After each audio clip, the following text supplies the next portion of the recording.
नमस्कार दोस्तों, आज की वीडियो में हम बात करने वाले हैं हमें अपनी गेहूं की फसल में पहली सिंचाई कब करनी है। पहली सिंचाई की हमारी गेहूं की फसल में इतनी ज़्यादा इम्पोर्टेंस क्यों है। अब कई सारे खेती के बुद्धिजीवी ये भी मानते हैं अगर आपने पहली सिंचाई में कोई भी गलती की तो आपकी पैदावार घटना निश्चित है। आखिर पहले पानी की इतनी ज़्यादा इम्पोर्टेंस क्यों है। तो यहाँ पर अगर पहले पानी को ही देने में हम गलती करते हैं तो केवल पानी को गलत तरीके से देने पर ही पैदावार घट जाती है। इस वीडियो में हम इसी बारे में बात करेंगे। इसके साथ ही इस वीडियो में हम बात करेंगे कि सीआरआई स्टेज पर ही हमें पानी क्यों देना है। इसके अलावा आपकी खेत की मिट्टी भारी मिट्टी है या हल्की मिट्टी है तो उस कंडीशन में आपको पानी कैसे देना है। इस वीडियो में हम A to Z बात करेंगे। वीडियो आपको बहुत ध्यान से देखना है, पूरा वीडियो बहुत अच्छे से आपको समझ में आएगा। वीडियो शुरू करने से पहले अगर आपने हमारे YouTube चैनल को सब्सक्राइब नहीं किया तो सब्सक्राइब करके ऑल नोटिफिकेशन को ऑन कर दें, जिससे आने वाले वीडियो का नोटिफिकेशन आपको मिलता रहे। तो दोस्तों सबसे पहले बात करते हैं सीआरआई स्टेज की, यानी ग्राउंड रूट इनिशिएशन स्टेज। इस स्टेज पर पानी देने की सबसे ज्यादा इंपॉर्टेंस है।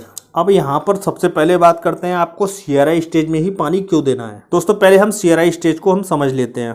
आपने गेहूं की बिजाई की, गेहूं की बिजाई करने के बाद ये सेमिनल रूट निकलती हैं। ये परमानेंट रूट नहीं होती हैं, ये केवल टेम्पररी रूट्स होती हैं। इसके ठीक ऊपर पौधे पर एक गांठ बनती है और यहाँ पर ये परमानेंट जड़ों का निर्माण होता है और ये जड़ों का एक जाल टाइप में होता है। और इस समय पर पानी देने की सबसे ज्यादा इंपॉर्टेंस होती है, क्योंकि आप पानी देने में यहाँ पर कोई भी गलती करते हो तो ये जड़ों का अच्छे से विकास नहीं हो पाता है। हमें अपनी गेहूं में इन जड़ों का ही विकास कराना होता है। आपकी गेहूं में इस समय पर अगर अच्छी नमी होगी तो इन जड़ों का भी अच्छे से विकास होगा। पौधे अच्छे से माइक्रोन्यूट्रिएंट्स और फर्टिलाइजर को अच्छे से अपटेक कर पाएंगे। जितनी जड़ें गहरी होंगी उतने ही पौधे से अच्छे कल्ले बनेंगे, फसल स्वस्थ होगी और जड़ें भी माइक्रोन्यूट्रिएंट्स को अच्छे से एब्जॉर्ब कर पाएंगी। अब ये तो है सीआरआई स्टेज और इसी स्टेज पर हमें पानी देना है। अब कई सारे किसान ये नहीं समझ पाते कि सीआरआई स्टेज गेहूं की किस अवस्था पर आती है। तो दोस्तों ये स्टेज आपकी गेहूं की फसल में अगर आपने समय से बुआई की है तो 21 से 25 दिन के बीच में आती है। और अगर आप गेहूं की बुआई के लिए लेट होते हो, मान के चलिए दिसंबर तक आप खींचते हो गेहूं को, तो उस समय ये स्टेज 25 से 30 दिन के बीच में होती है, क्योंकि उस समय हमारे गेहूं की ग्रोथ बहुत धीरे होती है, बहुत ज्यादा ठंड होती है। तो उस कंडीशन में ये स्टेज 25 से 30 दिन के बीच में आती है।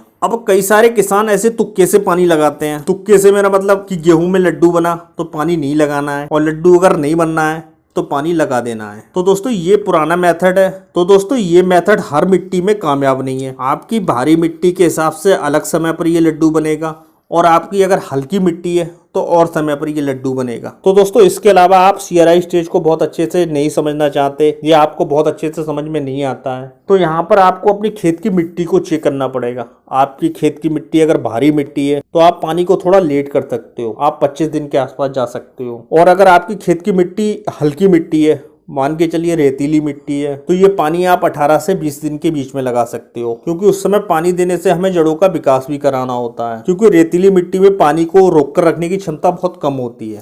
तो यहाँ पर हम पहला पानी 18 से 20 दिन के बीच लगा सकते हैं और भारी मिट्टी में आप पहला पानी 25 दिन के आसपास लगा सकते हो। और अगर आप 1 या 2 दिन लेट भी होते हो तो उससे भी कोई दिक्कत नहीं है, क्योंकि भारी मिट्टी में वाटर होल्डिंग कैपेसिटी बहुत ज्यादा होती है। अब यहाँ पर दोस्तों एक चीज का आपको और ध्यान रखना होगा। आपने समय से पहले पानी दे दिया, मान के चलिए 15 से 18 दिन के बीच में पानी दे दिया। अगर आपकी खेत की मिट्टी भारी मिट्टी है तो पीलापन आना निश्चित है, और ऐसी कंडीशन में ना ही आपकी जड़ों का विकास अच्छे से होगा और ना ही पौधे अच्छे से ग्रोथ कर पाएंगे, और यहीं से आपकी पैदावार में भी गिरावट होगी, क्योंकि आपकी गेहूं की खेत में जड़ों का ही अच्छे से विकास नहीं हुआ है। अब इसके अलावा पानी हमें थोड़ा लेट भी नहीं करना है। अगर हम पानी को अगर लेट करते हैं तो उस कंडीशन में हमारे कल्ले भी कम बनेंगे, जड़ों का अच्छे से विकास नहीं हो पाएगा। ओवरऑल आप मान के चलिए कि आपकी फसल यहीं से स्टेबल नहीं हो पाएगी। तो आपको पहला पानी देने में कोई भी गलती नहीं करनी है। यहाँ पर मैं चीजों को एक बार फिर से रिपीट करना चाहता हूं। आप अपनी गेहूं की फसल में पहली सिंचाई करना चाह रहे हो तो बस आपको ध्यान रखना है कि आपकी फसल 3 हफ्ते की हो, अगर आपने समय से बुआई करी है। और अगर आपने लेट बुआई करी है तो आपकी गेहूं की फसल कम से कम 4 हफ्ते की हो। इससे पहले आपको किसी भी कंडीशन में पानी नहीं देना है। या फिर आप गेहूं के एक पौधे को उखाड़ कर देख सकते हो और उस हिसाब से आप अपनी गेहूं की फसल में पहली सिंचाई कर सकते हो। यहाँ पर दोस्तों एक चीज का आप और ध्यान रखें,